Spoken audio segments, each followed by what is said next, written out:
Bem-vindo ao nosso estudo de astrologia mágica. Mágica para mim, ela foi sempre mágica para mim. Não é algo que vai ser diferente do que as outras astrologias. Aliás, a astrologia tem em todos os povos, a maioria deles. Até na Amazônia, nós vamos tratar sobre isso num certo momento. Mas o que eu quero trazer nessa introdução é que às vezes você começa a ver mapa astrológico e vê algo desse tipo. Que coisa complicada! Nossa vista fica confusa e é melhor a gente não se dedicar a isso. É coisa de doido. E é realmente coisa de doido. E um dia você vai ser chamado de doido porque vai interpretar isso.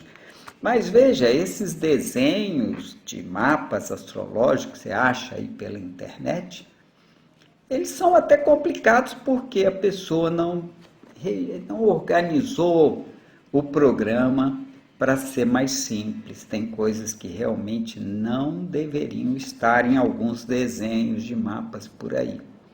Sabe por quê?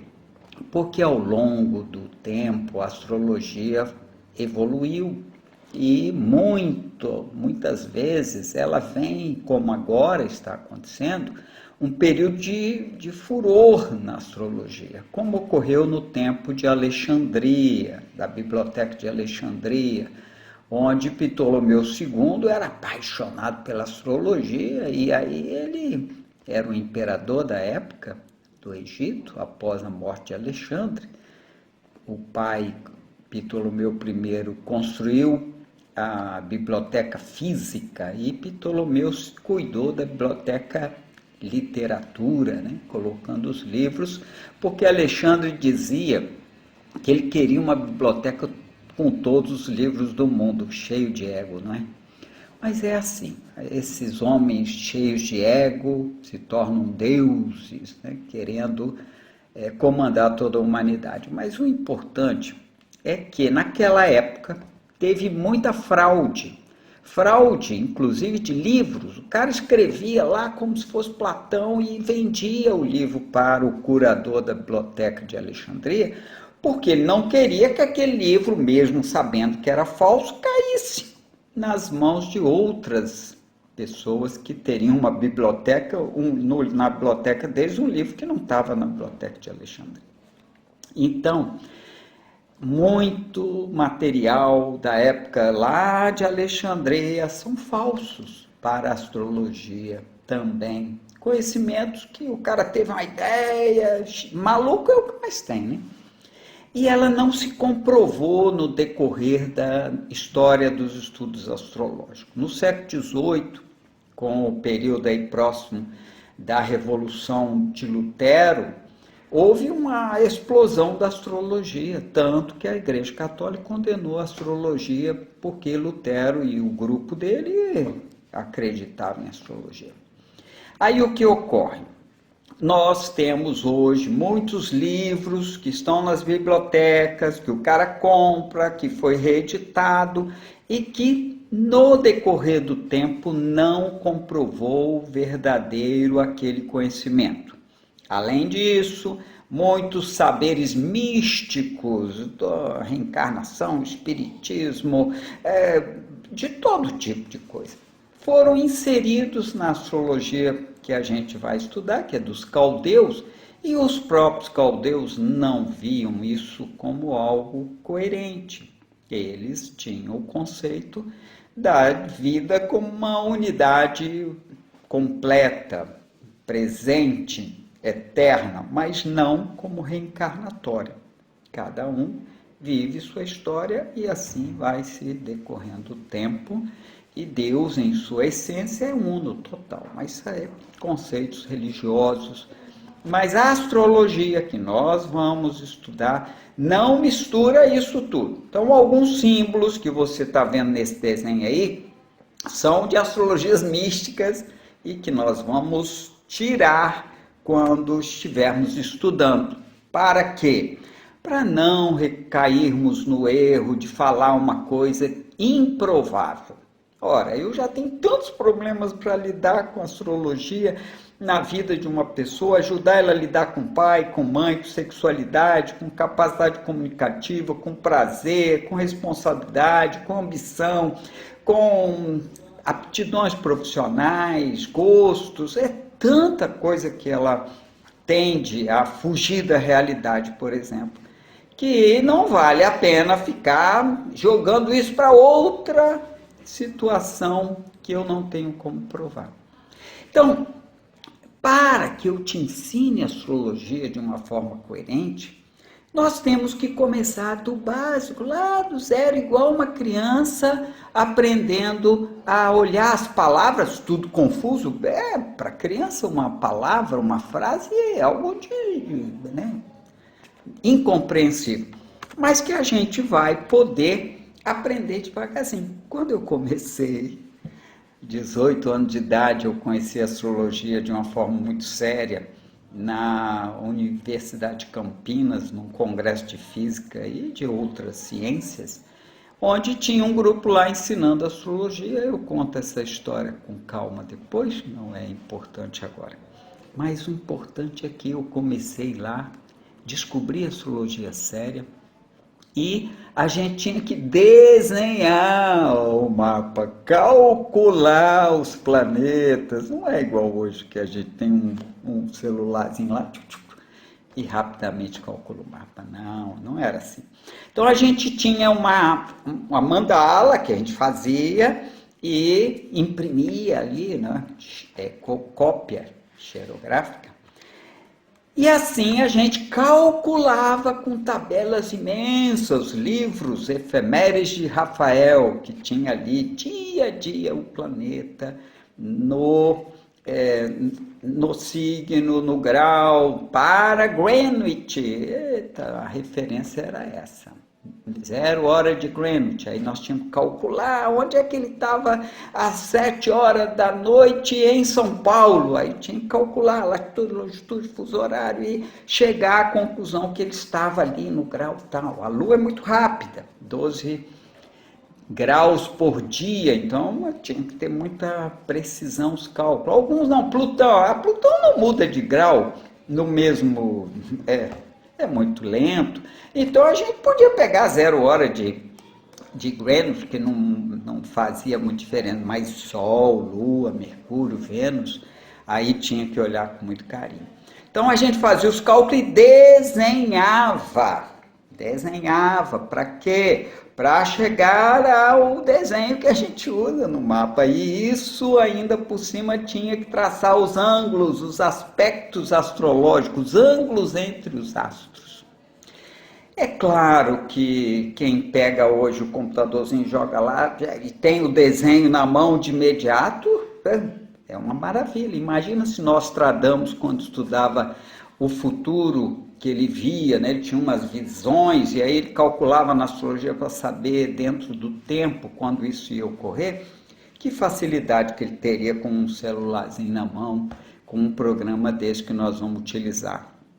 Mas saber desenhar, saber os ângulos, isso é fundamental para entender a astrologia. E é isso que eu convido você a fazer isso. Eu desde jovem, né, ainda 19, 20 anos, eu já dava aula de astrologia. No ano 2000, 2001, eu me formei bacharel em filosofia, como primeiro filósofo a defender a astrologia na Academia de Filosofia Brasileira. Foi um pedido de um filósofo italiano que, conhecendo meu trabalho, pediu que eu entrasse para defender a astrologia, porque ele achava importantíssimo ter uma defesa filosófica da astrologia, porque ele ficou impressionado. Ele até disse: aos 72 anos eu descubro com um rapaz que a astrologia não é coisa do demônio e nem é charlatanismo. Quando eu comecei a trabalhar com astrologia, era pela lei brasileira charlatanismo, crime. Portanto, só depois de 1998 que foi determinado um código de profissão na lista de profissões brasileiras, deixando assim de ser crime. Muito bom isso, porque a gente se torna mais livre. Tem faculdade de astrologia que define os novos astrólogos, mas para estudar astrologia você não precisa de faculdade, você precisa de vontade. O saber é saber. Se você quer saber, ótimo. Quando você tiver competência desse saber para usar, até para ganhar dinheiro, imagina, são 35 anos que eu vivo da astrologia. Eu ganho dinheiro com a astrologia, eu pago as contas com a astrologia, eu vivo bem, viajo, né? Ajudei meus filhos a crescerem, a se formarem. Então, a astrologia séria leva o indivíduo a ganhar dinheiro. A astrologia enganadora leva? Também, porque cada um sabe enganar ou ser sério. Depende do jeito que a pessoa é. Mas o que eu quero te ensinar é a astrologia como uma magia de compreender o tempo, compreender essa ordem divina. Você vai poder prever futuro? Sim, vai poder prever esse futuro, mas você não é Deus. Você pode simplesmente ter noção de fatos que podem ocorrer devido a simbologias que nós vamos aprender, que vai dizer assim, olha, no ano tal vai ter um tipo de acontecimento, e aí na vida das pessoas é assustador para as pessoas quando eu falo assim, olha, seu pai morreu no ano tal. Nossa, mãe, as pessoas entram em loucura. Como é que você sabe? Não foi, alguns falam assim, não foi, nós processamos o médico, foi erro médico. Não, foi erro médico, estava previsto.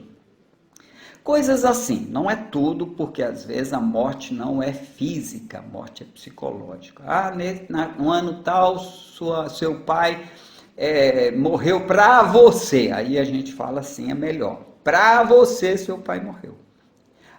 Foi quando eu descobri que meu pai tinha outra família, isso foi uma decepção para mim, então morreu para ela. Então é melhor falar assim. Então, eu estou feliz porque você está aqui entendendo como é essa história. Do meu curso de bacharel em filosofia, surgiu o livro A Alma e a Questão do Livre-Arbítrio, que eu te convido para ler.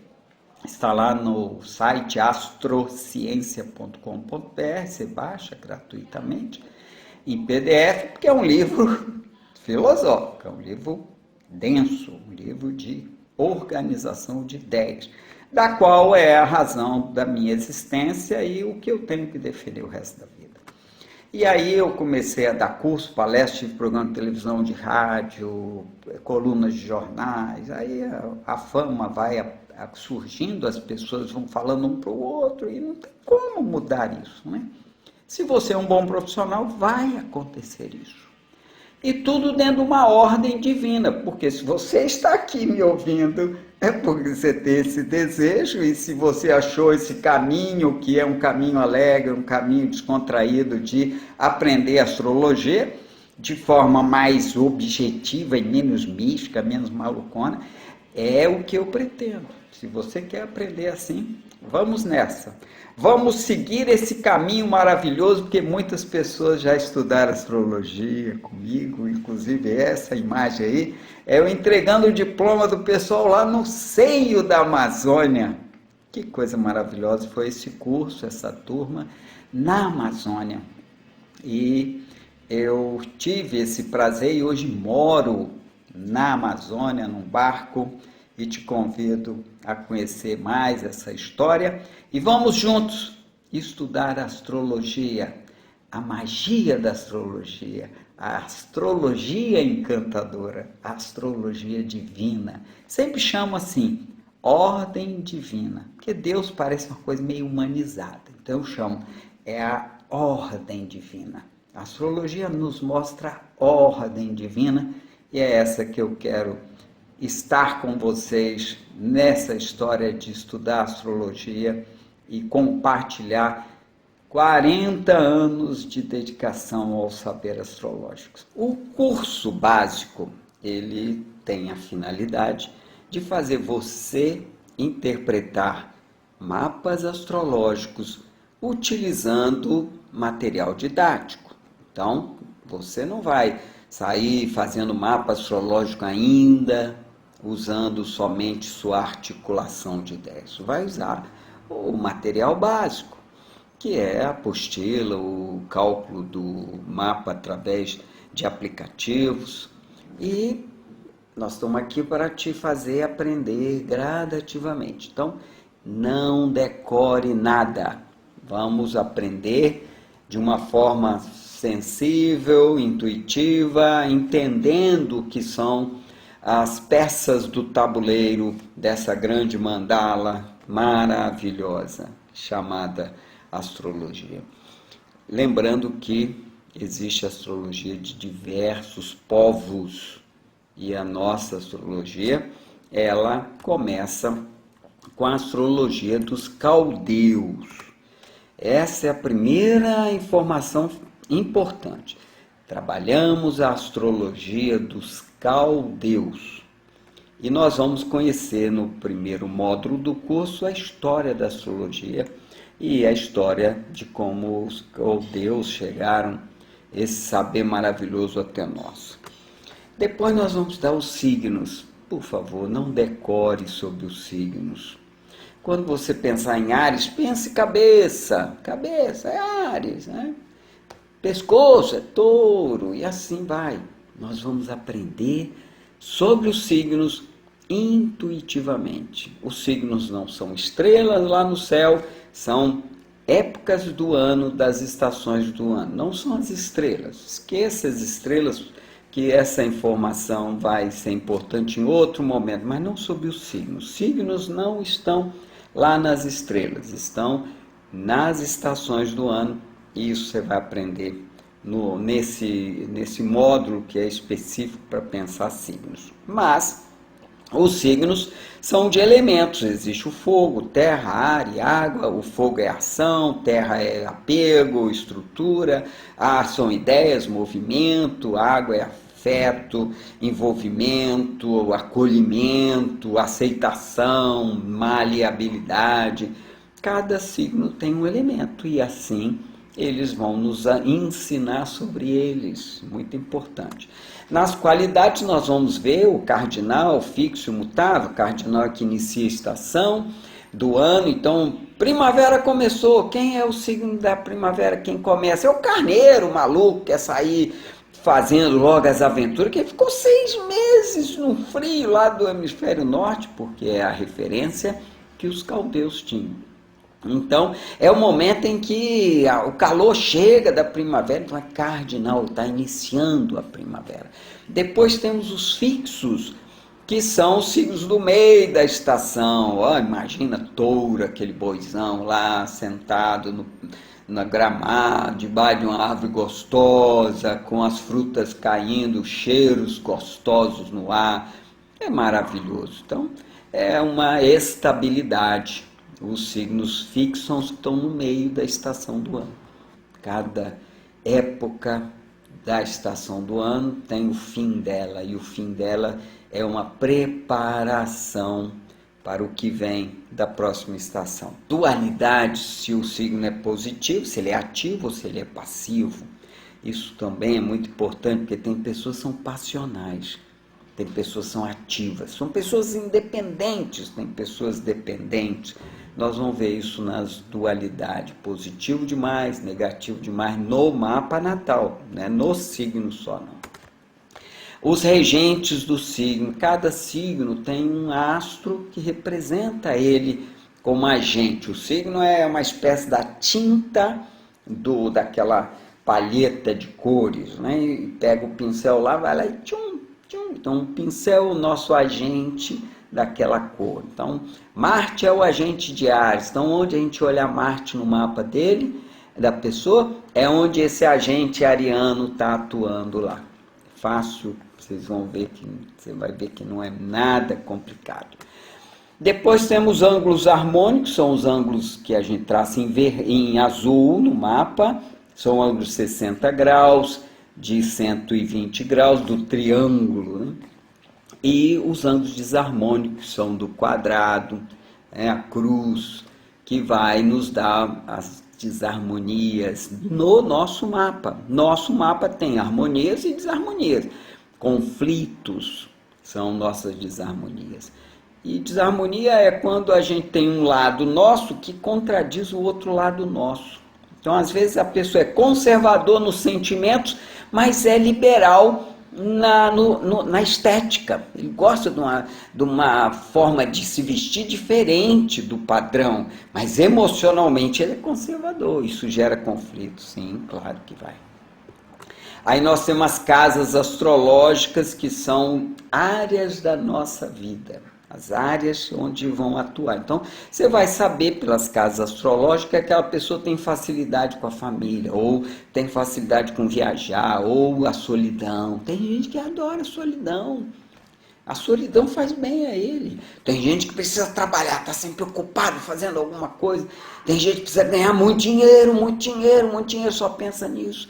Tem gente que já prefere ficar mais com os amigos, colegas, gostar de estar envolvido. Tem gente que precisa de um idealismo para seguir a vida, reunir grupos. Outros são ligados ao sexo, muito.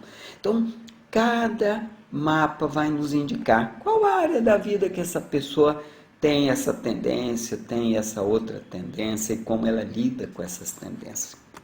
Aí nós temos o ascendente e o meio do céu, que são casas astrológicas, mas o ascendente é a linha do horizonte. Quando a pessoa está nascendo, a linha do horizonte leste, onde nasce o sol, e o descendente oeste. O ascendente é muito importante, que é como a pessoa se manifesta, como ela se mostra ao mundo. Enquanto que o meio do céu, é o ponto que estava lá no alto, indica meta, objetivo, para onde eu quero conduzir a minha personalidade para me guiar na vida. E são as aptidões profissionais, o modo como a pessoa encara a vida e busca sua realização.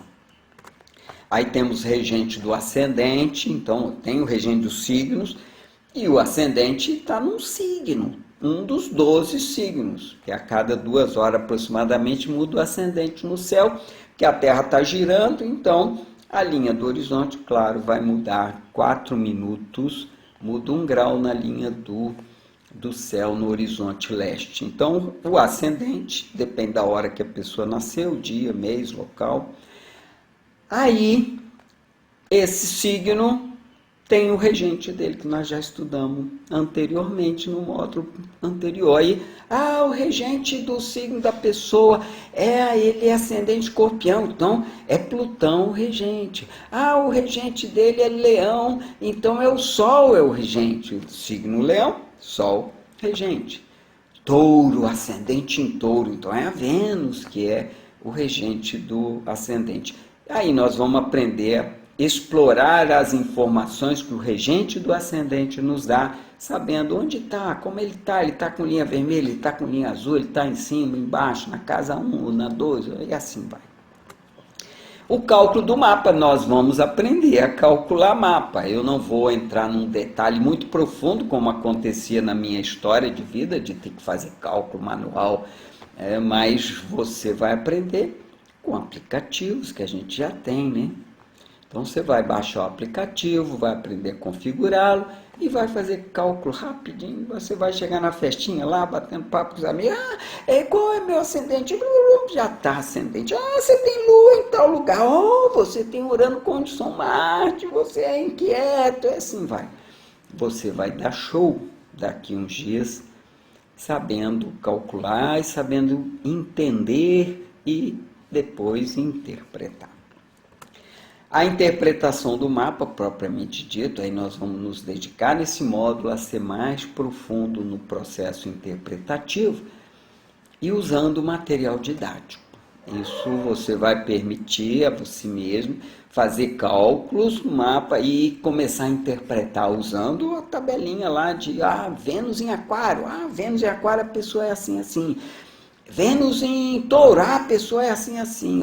Vênus está na casa 3, a pessoa é assim, assim.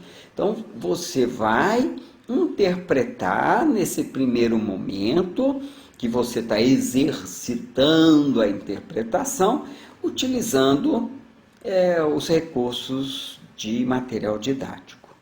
Em breve, né? Você vai se libertando disso e vai se tornando mais intuitivo para interpretar com base em toda a informação que você vai ganhando em nosso treinamento. A psicologia da interpretação é muito importante porque nós estamos lidando com pessoas. Pessoas são influenciáveis. Tem pessoas que você vai falar um negócio e vai embolar a cabeça dela. Então você tem que saber que quando ela percebe que você tem informações sobre ela, ela fica impressionada que você está ali falando sobre ela. Então alguns cuidados, porque nós podemos causar alguns problemas emocionais na pessoa. Mas lembre-se, nós vamos estar trabalhando nesse modo muito exemplo, muito modelo que já, né, a gente já conhece, já viu.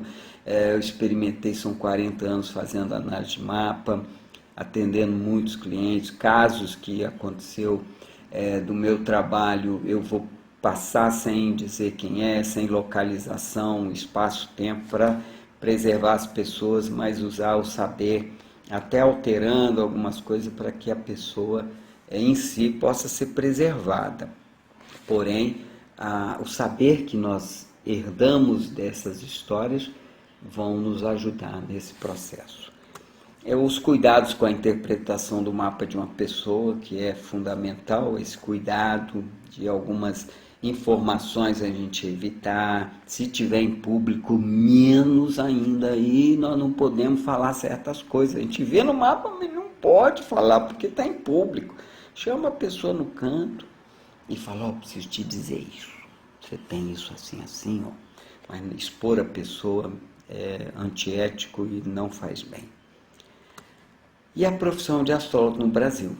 Se você quer um dia se tornar astrólogo, nós temos uma história no Brasil e essa história é bonita e deve ser respeitada e deve ser conhecida. Porque hoje, se nós temos uma profissão regularizada pelo Ministério do Trabalho, com código de profissão, não foi muito fácil, não. Foi labuta de muita gente, a gente tem que conhecer e respeitar essa história e como lidar com a astrologia positivamente daqui para frente.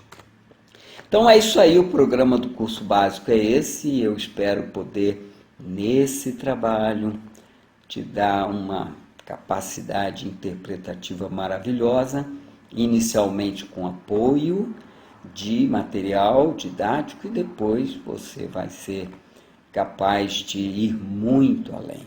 Um dia, quem sabe, eu vou poder ter você como um grande interlocutor das coisas que eu aprendo, das coisas que eu intuo, das coisas que eu enxergo nas análises e não tenho com quem conversar. Como vai ser bom ter mais pessoas pensando além dos conceitos básicos, dos conceitos religiosos, de uma compreensão mais ampla dessa ordem magnífica e mágica que é o nosso universo.